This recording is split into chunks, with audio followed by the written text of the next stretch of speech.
Santa Fe. I'm Carlene, and welcome to Living Santa Fe's revival at Atrisco's Enchiladas Red or Green in Georgia Maryol. Maryol. Why can't I remember that? Oh, I don't know. Everyone remembers Alex Maryol, my nephew. Okay, well. He's the guitar player. Well, yes, he's pretty famous around He is Santa very Fe. famous around. My gosh. Georgia, your background in Santa Fe goes way back. Yes. You were born in Atrisco, down in the barrios in Albuquerque. Correct. I was born in Atrisco Barrio in Albuquerque, New Mexico. And your mom had a restaurant.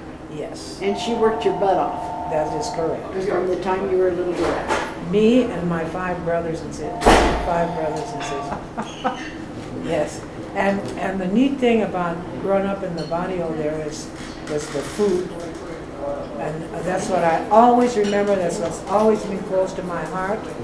I remember the little viejitas, the little ladies in our neighborhoods, making homemade red and green chili. They roasted the green chili. They used real pods.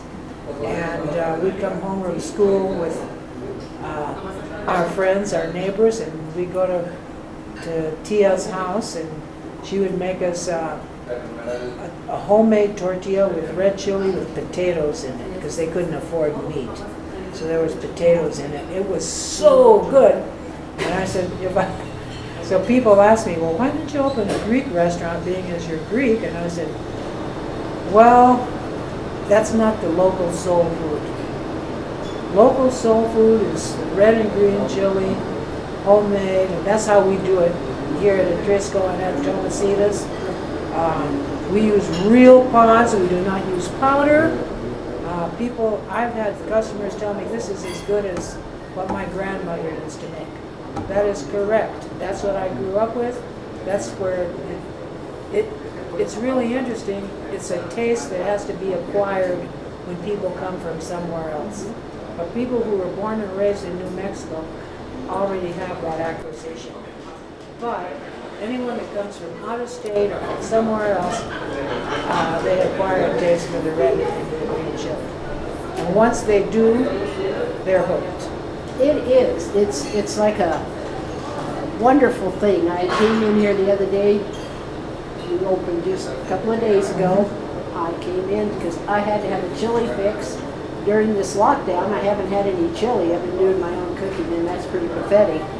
But my God, I thought I died and went to heaven. It's the real McCoy. We make it like we made it in the barrio 70 years ago. And that's what I always wanted to do. We don't use powder. We use the pods like you see up here. And the green chili we buy our green chili from a place called Vegetable Products in southern New Mexico. Steve Franzoy, I think he's one of the best green chili growers in the state. It's pure green chili. They roast it, steam it and roast it, so we're getting the real thing. The real deal. Now, something else you have here that very few people do, you serve chicos with beans. Yes, we do. Yes, we do. That comes from the barrio also. And during Easter season, the lamb chops. We have lamb ribs. Upon availability, we get those from a local sheep herder, and upon availability, they're very popular. And they're the tastiest ribs you could really make. That's how the old timers, you did. Now, Georgia, prior to Tomasita's and Atrisco's, you worked over on Hickox. You had a little restaurant. That was Tomasita's. That's the original Tomasita's. Okay. And then I moved to the rail yard. You bought up all that property. I bought that 5 years after we moved to the rail yard. I leased it from Catellas, which is the real estate arm of the railroad. And then the day came that they wanted to sell the entire 50 acres there, and I had the option to purchase my piece. So you're the founder of Tomasitas at the rail yard. Yes. Now you were partnership. Yeah, my son George, he was in California. He went to Occidental. He graduated from Occidental. Worked in San Francisco for a nonprofit. Got married. Had a daughter. He worked for. He came to Santa Fe. Finally came home, where they all do, right? Not all of them. I have another son who lives in California, but he was the executive director of the Santa Fe Farmers Market. So that's right. Then he just, once the building was built, of which I was on the campaign committee to raise the money to build the building. Once that building was built, he said, "Well, I've accomplished my goals here. I'm ready to take over," and he took over Tomasitas. Now, your family, Tony was at Diego's, Yes. which is here, which And my was brother, here. yes, and my brother Jim started Tia Sophia's. Right. And now his son is running Tia Sophia's, his son Nick. So your My family, brother and sister-in-law and my brother Jim, my sister-in-law Ann, started Tia Sophia's. They came here from, he was a Vietnam veteran, and when he came back from Vietnam, they went to Colorado, where they lived for a while, and he worked for an insurance company as an adjuster. Then he came back to New Mexico, and he decided, hey, I'm going to follow tradition. So he started Tia Sophia's. He and his wife Ann started Tia Sophia's, and it's been very successful. And he invented the breakfast burrito. really? Yes. I didn't know that. He invented the breakfast burrito. Well, they're 40, wonderful. many years ago. Now it's been copied all over the place. Now, I've been here on occasions when you had your grandchildren here, Yes. but they're not out there playing, they're working the tables. Well, my grandchildren, just like my children, my son James, my son George, grew up in the restaurant, developed this great work ethic. So they were very successful in their school careers, their college careers, and now they're passing that on to their grandchildren. You know, the world isn't an easy place. You're going to come and work and earn a paycheck. It's not easy. So that's been a big advantage of being in this business. Okay, we've had a big letdown in this country with this COVID-19. Yes, COVID-19. It's been a horrible thing. We've had that, and then we've had the riots. Of course, the riots have turned pretty peaceful now. I wouldn't say they were all riots all the time. Well, People no. were Marches. peacefully protesting, and rightfully so. When I grew up in Albuquerque, I saw racism all over the place. So I know what it's like. In the 50s, the 60s, it was horrible. And we saw it. My mother always said there are people that are worse off than we are. Look at them. That's right. So we learned, you know, to appreciate all people and cultures. And so what's happening today is finally, hopefully, there will be changes. I don't think they're going to be overnight, but hopefully in the hearts and minds of all of us Americans, we'll follow the Constitution and we will respect all the people, immigrants, all people of all colors, and help our Native American friends. They're out, the Navajos are out in the reservations without water. What is it, 40% or whatever? That's wrong. And so we need to put our hearts and minds into this. Absolutely. I'm kind of like you. I think even though these marches got a little out of hand for a while, I think they've come together. There's less of the violence and more of and it's because people have come out. Yes. The Pope came out, the Bishop of the Anglican Church came out. Even the head of the football, NFL, and so forth. It's and time. my hero, John Elway, came out. You know, good. Yes. This is what we need to do. You know, a little late for everybody, but we need to get this going, and I know it's going to take time. And I think the most important thing is in our education system. Education. That's all treated equally for all the children. If you go into an affluent neighborhood in any big city, you'll see this great school with everything they need, and yet you go to the other side of town and it's not that way. And we have to change that. I think we've got to equalize education. And I think it's going to take some time, but if we do that, we're going to see major improvements in our society. And everybody's a winner. Everybody will be a winner. That's right. Right now, we're all losers. That's right. But everybody would be a winner if that happens, and I think it will. Now, your background is Greece. Yes. And last time I interviewed you, you were working on the Dawson Cemetery, Yes. which was where two of the biggest mining explosions happened in this Yes. country. Yes. Those people up there were poor, Italians, Slavish, Polish, Yep. Lebanese. A lot of Greeks, Greeks. a lot of Mexicans from Chihuahua. That's right. And some Americans, and some African Americans. Yes. And they all worked in the coal mines under the worst conditions.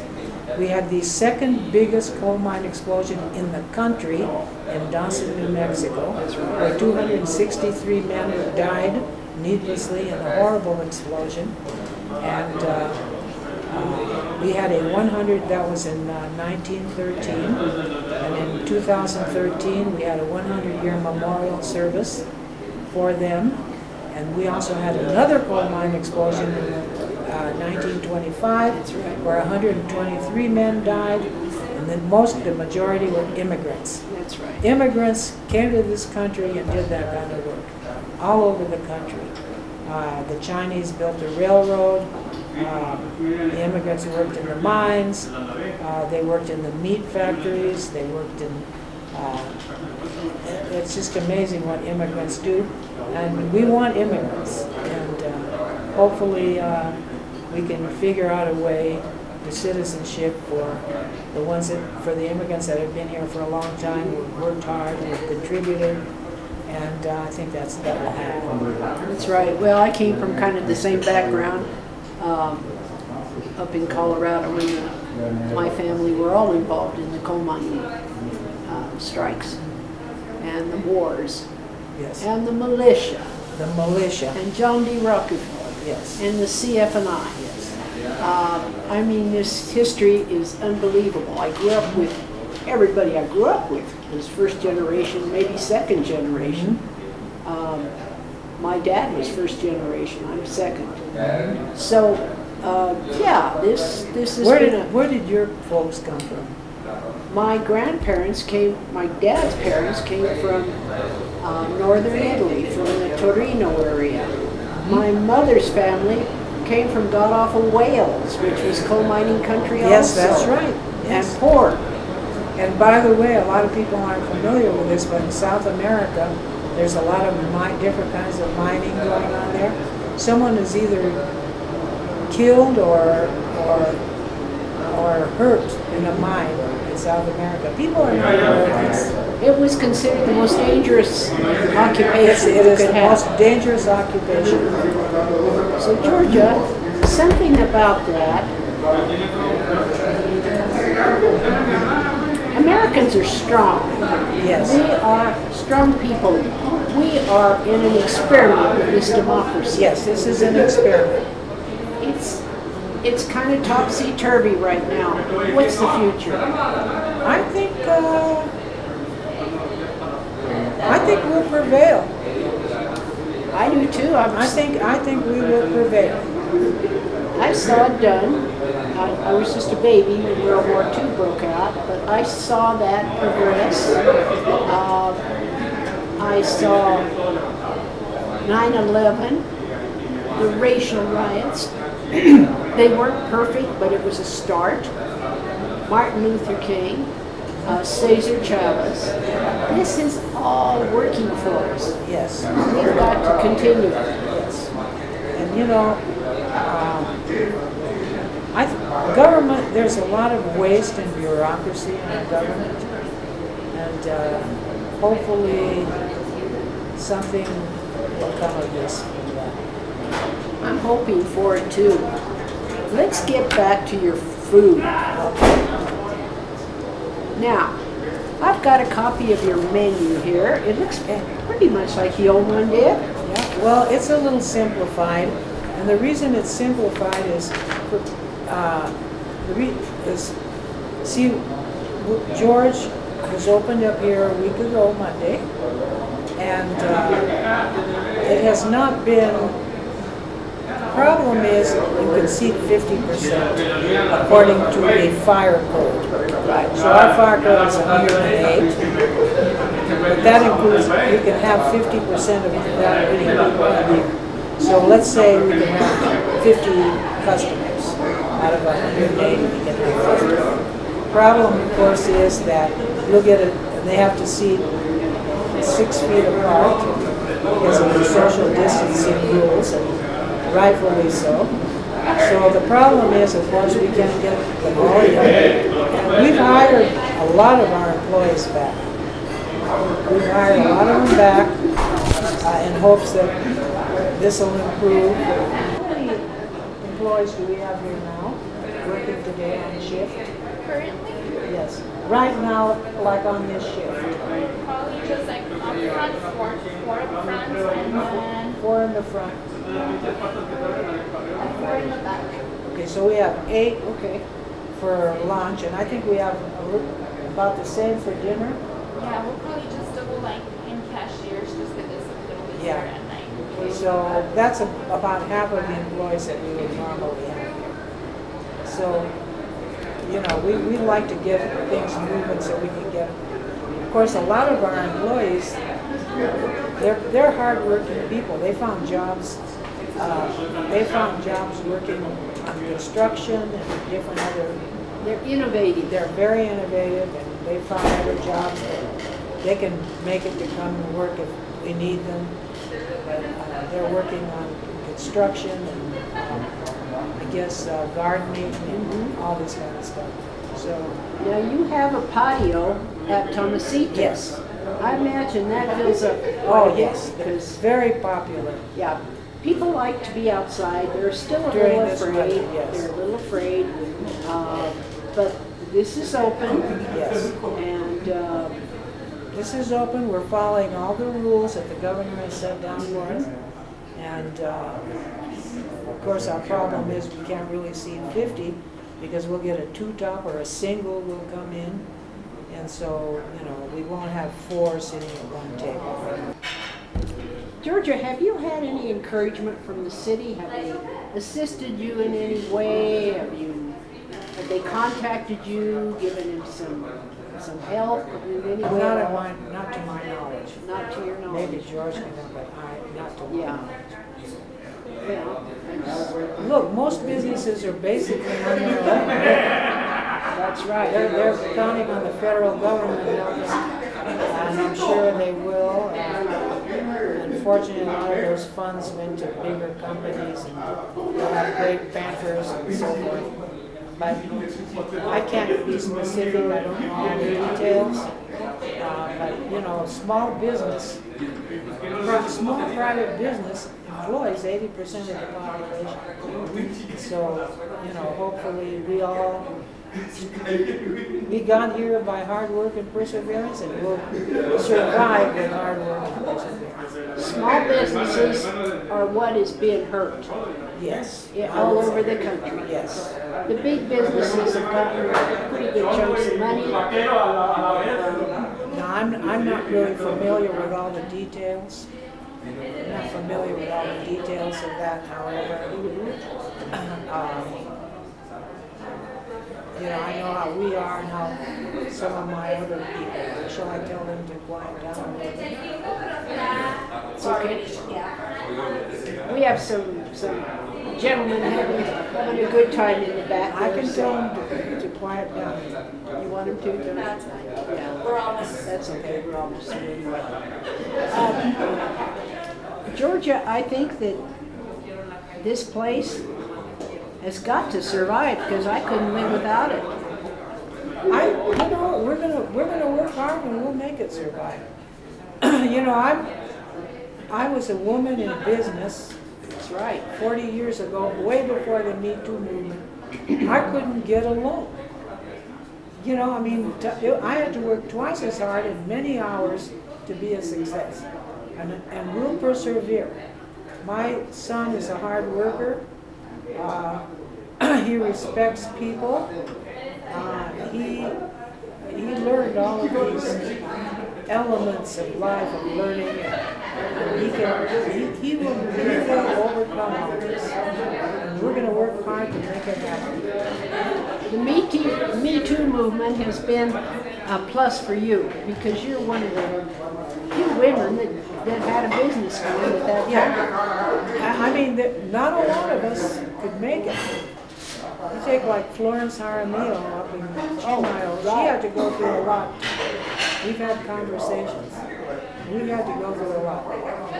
We made it. Yeah. Florence has done well for herself. She has. She's worked hard. She's been an amazing in her community. What she has done in her community is amazing. Everybody that works there is hired from that community. That's right. Well, same thing with you. I've had 3 generations working for me. I know you have. You know, and plus, you know, the community is very important. Yeah. So, excuse me. So we will work hard and make it work. That's what we will do. And another good thing about this place, the other day when I came in here, you have one of your waiters, he's been here forever, and he came up to me and he said, "Where are your friends that you bring here on Sunday? You know, they remember you." That's right. And that makes you feel. This is a local spot. It is strictly. Atrisco is local. Yeah. Although we do get some tourists. Some of the hotels send us some tourists, you know, which is great. They love it. It's good. It works out. I had a friend for a while that did some work at the St. Francis, and of course she was from Santa Fe, and every chance she got, go to Atrisco's, go to Diego's, when your sister had this. So there are a lot of people here in Santa Fe that work for these hotels, and yeah, you can send them up to Geronimo's, but most people can't afford that, so they'll say, well, go to Geronimo's if you have some bucks, go to Atrisco's if you want a good chili and beans. We've got a nice little neighborhood restaurant. Oh, here, like our next door neighbor here, Santa Fe Barn Grill, they're great. They're wonderful. Andiamo across the street from Tomasitas. Down the street is the Cowgirl. Ginger's. Yes, we're all in it. We're all for great variety for a lot of customers, and we encourage people to, you know, there's no such thing as competition. We're all working at it. I agree. We all employ people. We all collect taxes, turn it over to the government, and hope they spend it wisely. Speaking of taxes, do you remember Tony's across from the DeVargas Hotel? Yes. The Greek guy? Yes. He had the big steak. Yeah, he had the big steak, lentil soup. Yes. And fries that he worked up and was really popular. Yes. And he, when you paid your bill, he took the taxes out right there and put it in a jar. And when it was time to go pay taxes, he took the jar over to the tax and rep. So that's America. That's very yeah. Okay, Santa Fe, here with Georgia Maryol, and she's always wonderful, always gracious to come on our show, and we appreciate it, Georgia, and lots of luck to you. Thank you so much, and lots of luck to everybody in our beautiful city. We're pushing for everybody, pulling for everybody. Okay. Red and green enchiladas at Atrisco's and Tomasita. Thank you.